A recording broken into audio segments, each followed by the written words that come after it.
Hi, and welcome to Far From Home with me, Mabel Ninan, your host. I'd like to first share some wonderful news with you all. The Far From Home podcast is ranked one of the top 10% of the most popular shows out of all podcasts globally, ranked by Listen Score. I was honestly taken by surprise by this milestone, never expected it, and I'm still processing it. But I'm so grateful to God. He's the one who called me to do this. He equips me. And I believe that even the results are in His hands and in His control. So all the glory goes to Him. But I'd like to thank you for your support, for your encouragement, for tuning in every week. And that keeps me going. It encourages me. So thank you to all the listeners of the podcast and to the viewers as well. Today's episode is unique.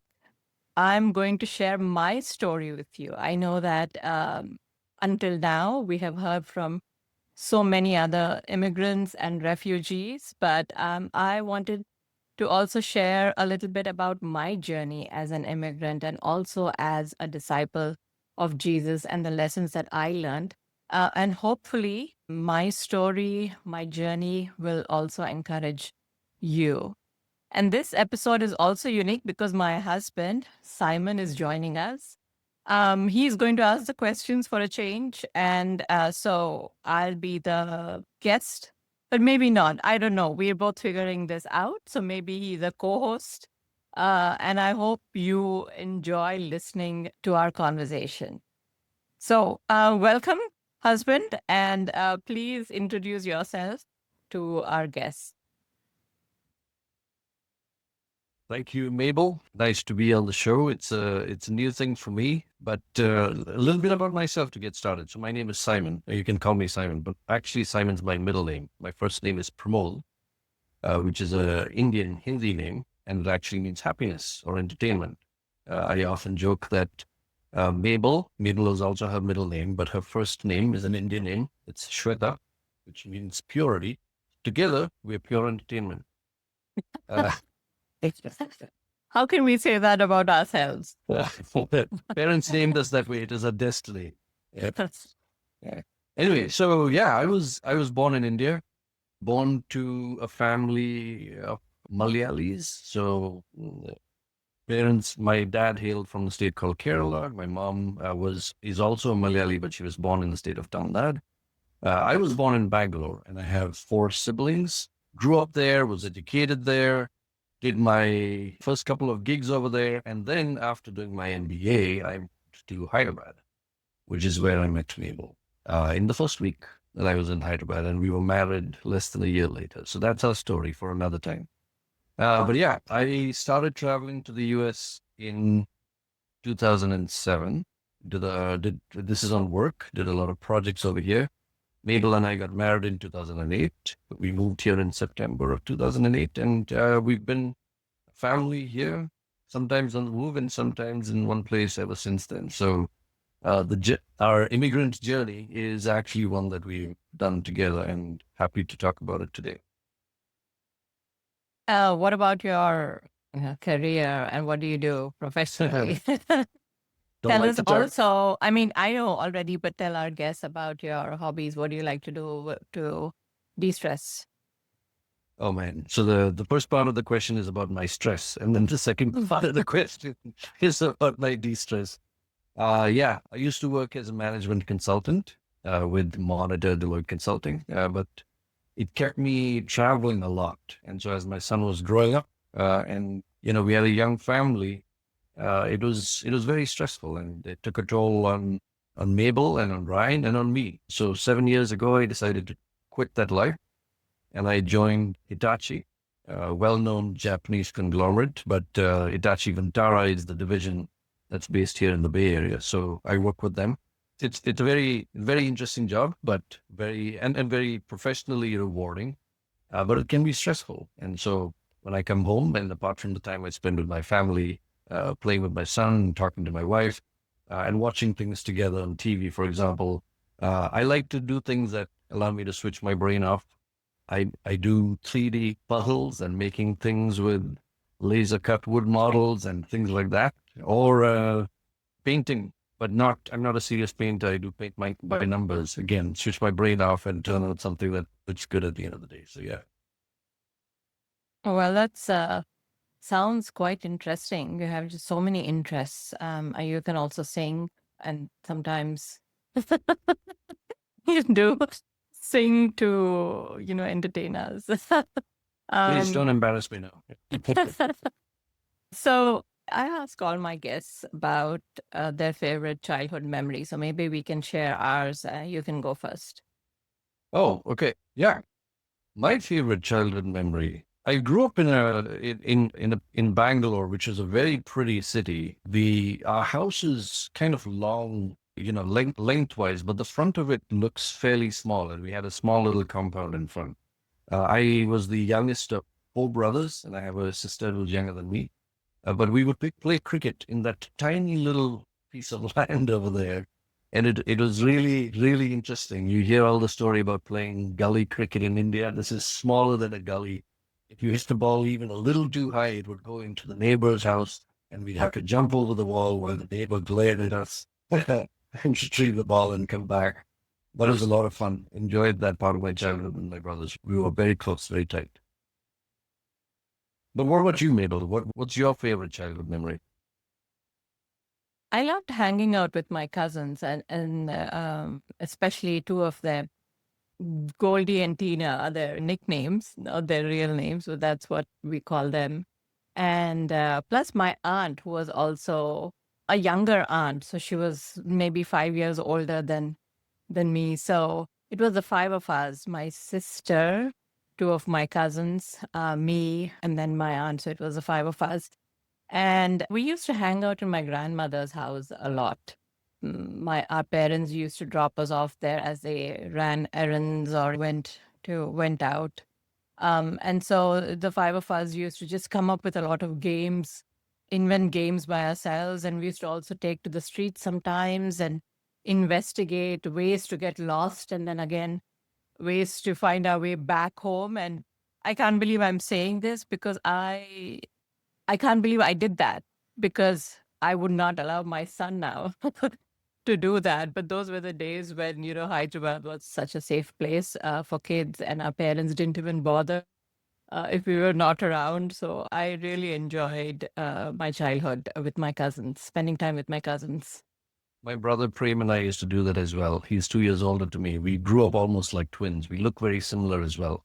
But we did the same thing. We would wander as far as we could from home and then try to get lost and then try Try to to, figure out yeah. one day, without telling you, without giving you advance warning, I'm going to do the same with Ryan. What do you think? Yeah. Oh, Let but him out. you guys have phones and stuff. You can No, no, definitely no. find your way back home. Yeah, we won't subject him to that, poor guy. So, Behul, I think one of the things, as we were talking about before we started recording, we're talking about how it was for us, for us, right? As we first moved to the US and our initial experiences here, yeah, and how we perceived it. Um, I think I mentioned I had started to travel to the US on work since about 2007, and I had made 3 or 4 trips on projects over here. But after we got married, which was June 2008, we moved here on a project. It was a 1 year project, but we moved here in end of September 2009. And I remember this so distinctly. I don't know how much you recall of this, but we got down from the airport with our bags. We took a taxi to the hotel where we were staying. This was the Crown Plaza in Redondo Beach. The hotel is right here on our left, and on the right hand side is the Pacific Ocean. Anyway, we walked in, and the guy who greeted us at the front desk, it was we both could barely hold back our laughter because everyone in LA apparently is an aspiring actor, and so was he. With complete drama and theater, he welcomed us to the Grand Hotel, and anyway, we went and checked into our rooms. But I remember for the next 30 days when we woke up, and from our window we could see the ocean. It was so surreal, right? It was kind of like Yeah. we'd walk. Our entry point into the US was that as though we had walked into a dream. Yeah. Yeah. Do you remember anything of that time?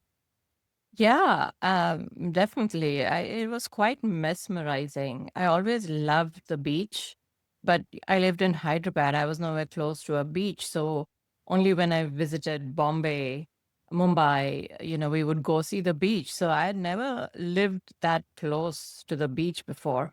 And there were other things also, cultural shocks, like seeing the roads just so organized and clean, and traffic is well organized. And also, Wait, the very first day, I don't know if you remember this, but the very first day, once we had put our stuff in, we landed in the afternoon and we wanted to go get dinner. And the place we wanted to go get dinner was on the Redondo Pier, Ru- right on oh, the yeah. Rubies. Hmm. Yeah, actually, just before the pier, Rubies. It was Ruby Tuesdays.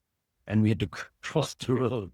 And you darted out of the hotel, Yeah. ran across the road. And I'm like, Mabel, US traffic, you're not allowed to do that. So I Yeah. dutifully walked to the zebra crossing across the road. But yeah, that was interesting. You were learning all those things real time. Yeah. Exactly. Yeah. And things like, even when we went out to eat, they always served us drinks with ice, even just water. And no matter what the season was, it is, even now they do that. They always serve drinks with ice. And till now, I don't get it. But that was a shock to me. Also, Do you remember the time we walked into this Greek restaurant? I think it was still in our first month there, and we both sat at the table, and the waitress comes up to us and basically says, "Would you like the soup or salad?" And we'd not been asked that question before, so this whole choice between a soup or salad didn't register. I thought she was saying, "Do you want the super salad?" I said, "Yes." I said, "Yes," and she's like, "No, the super salad." I said, "Yeah, I like the super salad." She's like, "Sure, the soup or salad." So yeah, that was very embarrassing. I know. I mean, I can think of so many embarrassing things that happened to me also. But yeah, it was a culture shock too, right? It's just living by different rules, and also small talk with strangers. That was completely new to me. As we're waiting to somewhere near at a shop or things like that, people would just strike up a conversation in the elevator too. And that was new to me. Plus, I think the good thing was that it was just fresh air, fewer people on the streets, much less populated than a big city like Hyderabad or Bangalore. In some ways, it was a good feeling, but in some ways, it was also So unnerving dancing. because, yeah, because coming from India, the fewer the people, it means that there are more opportunities for something bad to Bad happen to or have. something to go wrong. So, Yeah. yeah. I think you're right. In India, there's safety in crowds almost. Yeah, and the moment the crowds vanish, the feeling of safety tends to go away.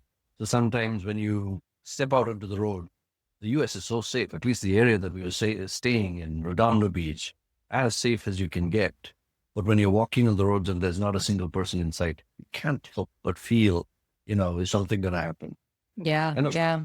and of course, as many women here tend to do, you started listening to true crime podcasts. Oh, not listening at that time. I used to watch on TV. Yeah, yeah, all the worst case scenarios that were on your mind, and so yeah, Yeah. sometimes you'd feel afraid to step out of the house.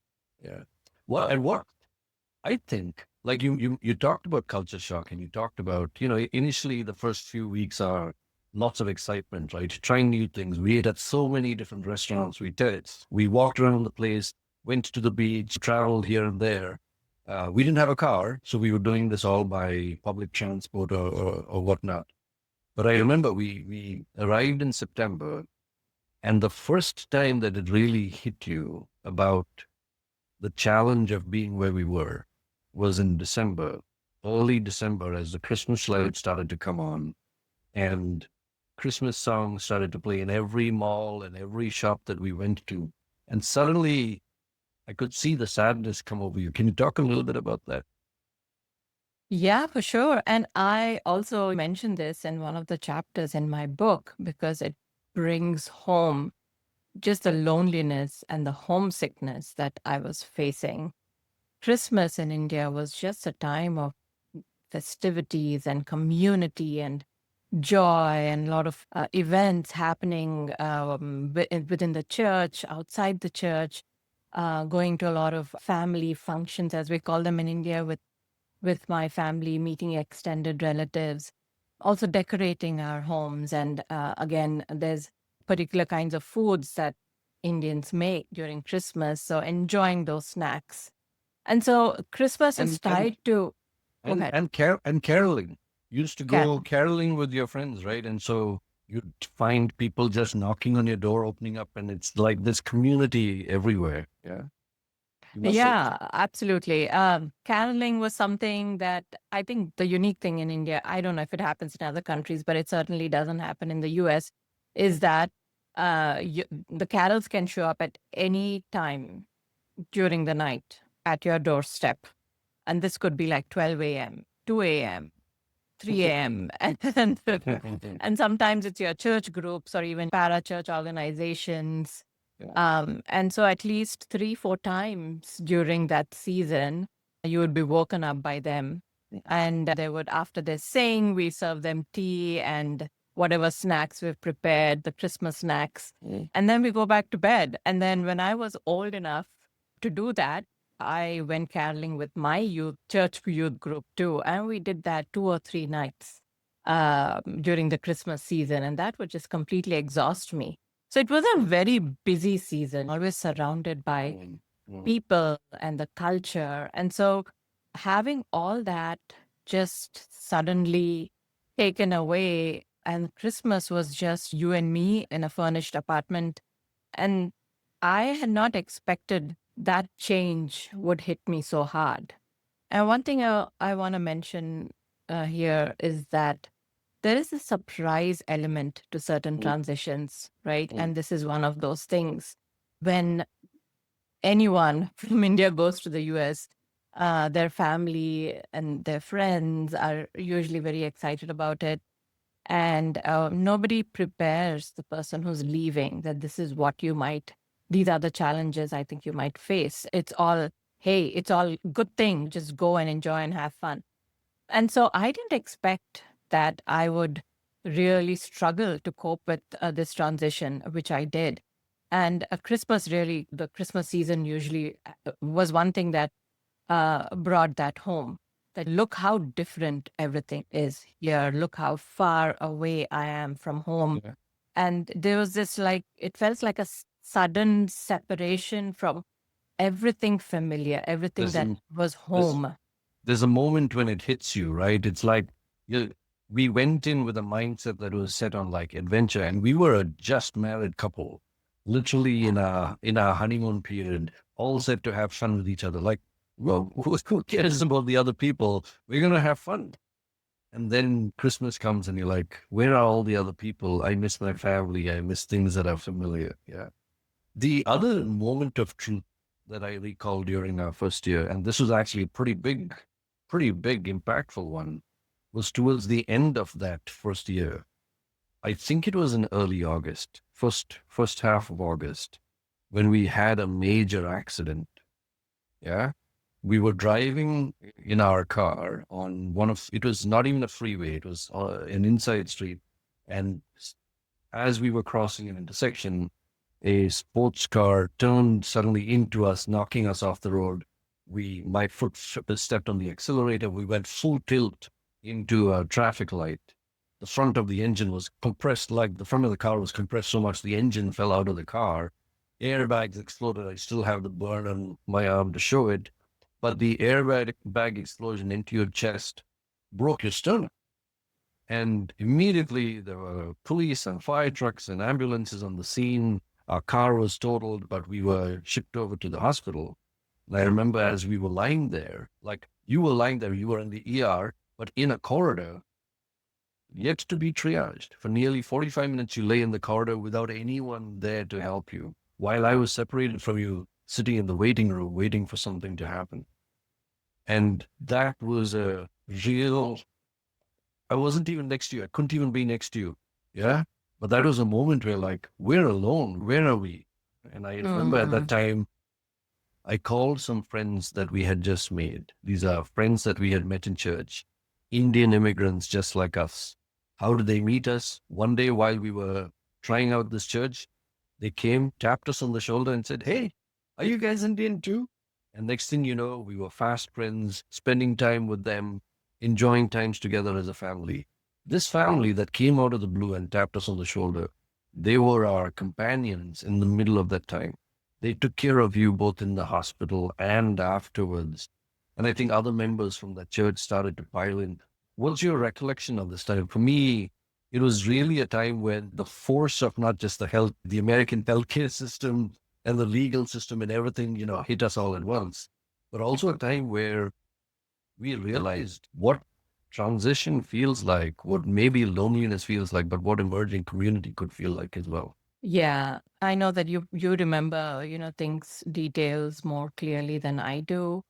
But facing adversity or an accident like this as immigrants is very difficult because I know there are other immigrants like us who probably have been through something like this or who are going through something like this, where you're new in the country and something bad has happened. And that makes you realize how alone you are, that makes you miss community. And that's what happened to me, to us. Because if we had met with an accident back home, or if there was some kind of if we were facing a sudden diagnosis of some kind of illness, we would have all the support we needed from family and friends. And we would also, back home, we know how the system works. We know how hospitals work. We know how the whatever insurance works, how the law enforcement works, things like that. But here we didn't know anything. This was, like you said, a rude introduction to the American healthcare system and the insurance system and things like that. And so having to manage all of that on one hand, and then on the other hand, also having to take care of ourselves and take care of each other. And you had to do most of that. You had to carry most of that load of taking care of Oh, me. yeah, you were in pain at home and you could barely move. You could even Yeah. hardly just turn over to get out of bed. But I had to go back to work. And, Yeah. there was no work from home those days, right? So we saw a lot of people stepping in, able to get you some physical therapy and so on. And on very short notice, like we got an emergency visa for your sister. So eventually she was Yeah. able to come and help you as Yeah. well. Like so many little things that started to come together. Yeah, but it was a real interesting time. What strikes me about that time, and tell me, this is something that I think is even years later, it gets to me. God made the right people available at the right time for us. I keep thinking about the fact that the two of the most important people in our life at that time were this couple. Uh, And also the other couple we made friends with, like Sunita and Steven and their correct, family, right? correct. Yeah. So Yeah. Louise and Elias, and Sunita and Stephen and their families. These are people that we had just gotten introduced to, just started to make friends with. They came out of their way to make friends with us. We didn't walk up to them. There was no other encounter, right? It was people like us going and passing on this to other people and welcoming them into our families. Like when the Bible talks about welcoming the stranger, these guys were living it out like Hmm. India. And if it was not for that, our experience through that entire tough situation would have been completely different, right? Yeah, absolutely. I think that incident made us realize the importance of community, not just the importance of community, but also the power of helping other immigrants, especially when they are in need, because they did that to us. And we try in many ways to do that to other immigrants or refugees or anyone who's like new to a group. Yeah, that definitely matters. And we left the US as soon as you were able to get back to health. I think that particular project ended somewhere end of October. The accident happened in August. Between August and October, it seems like a blur, but you were able to get well enough to be able to travel back to India. Yeah. And we were barely in India for a couple months when we traveled back again to New Jersey. Again, I came ahead of you, prepared the house for you. and then you flew into the middle of a snowstorm. And then that project lasted for a year. We stayed in Jersey City, in Morristown. Actually, we stayed in Dallas also, so we're in the middle. Then we moved back. Then we moved again here to Arkansas. And then we moved back. And then our son was born. There was so much movement. And there is a particular incident that stands out in my head. To this day, I still tell people about this. This was after we locked up our house in Morristown. So it must have been 2010, end of 2010. We had found a church in Morristown that we made home. We'd found a community of young people. We were hosting a Bible study. We were so embedded in that community. We had great friends over there. And then the project came to an end. And suddenly, out of the blue, we had to shut everything down, dispose of the furniture, pack our bags, and return to India. And I remember after packing our bags, we were leaving the house, and I locked the door of the apartment. I saw tears rolling down your face. I can still remember your face. And I asked you why you were crying, and you're like, please don't do this to me again. This is hard, right? The change after change after change that was hard. Do you remember what you were feeling at the time? Or at least the general thing of what you were going through? I think it was just stressful and very distressing to leave something that we had just built and created. We had longed so much for a good community and friends and some kind of stability. And I remember I had also done like freelance. I was a freelance personal trainer. So I was earning some income, making friends of my own and things like that. And just when I thought I was getting comfortable, we had to move. And so it was Well, very disheartening. not just once, thrice. Like it happened over Yeah. and over again, right? Just when you thought Yeah. you're getting comfortable, you're picking up and moving, right? Yeah. And I'm going to add something in here, and maybe you can use this as a way to kind of summarize, right, and close for us. You remember the time when we got married? We had many pastors on stage. Story for a different time. But one of the pastors was praying over us, and he said this thing, like it stuck with me. He said, "You're going to be a couple on." He didn't know anything about us. We had not traveled anywhere. There was no U.S. plans in our future, with no passports, right? But he said, "You're going to be a couple on the move." And he said, "You're going to move to one place, and then you just like dig your well there, but then you're going to move. God is going to ask you to move to the next place, and the next place, and the next place." But he said, I forget how he concluded it, but he was talking about in every place that we go, God is there with us for that season. Like he has that plan, and he's planned the next thing also, and the next thing also. And I think for me, that was the big takeaway. Everywhere we went, we didn't know how short or long we're going to be there. But God took us there for a reason, and he brought in people into our lives exactly at that time, for a reason.